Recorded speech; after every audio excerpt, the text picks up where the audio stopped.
All right, guys, we're in part 3 of how to recognize the Jezebel spirit in a man. We've already completed 1 and 2. They are also uploaded on my YouTube channel, which is Open Heart TV, and then my TikTok channel, which is Apostle Shamika. Okay, and so the third sign on how to recognize the Jezebel spirit in a man is behavioral and spiritual traits. Okay, behavioral and spiritual traits. All right, they have the victim mentality. All right, they play the victim to gain sympathy or deflect blame when you confront them. Everything is like a blame shifting. They never want to take responsibility for their own actions.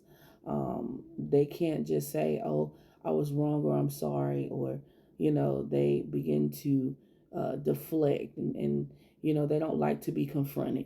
All right, they don't like to be confronted, even if they know they're doing wrong. They don't like confrontation.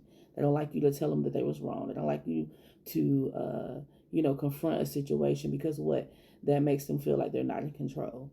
Okay, when a man that has the Jezebel spirit is, when he's in control, he doesn't want you to make him feel less of a man. And so some of them may feel like, you're a woman, you can't tell me what to do. That's that, I want to say that generational curse mentality that some men have when it comes to women. Like, I'm the man, you're the woman, be quiet type of thing. All right. Unwillingness to repent. They rarely admit fault or take responsibility for their mistakes. And so that also brings them into having pride and arrogance. Okay.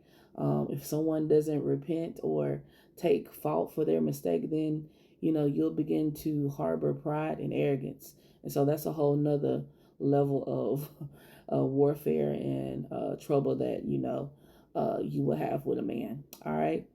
False spirituality or prophecy. They may boast of false prophecies or use hyper spiritual language to gain acceptance and trust. All right, and while also having their own agenda. So these are the signs that you have to look for.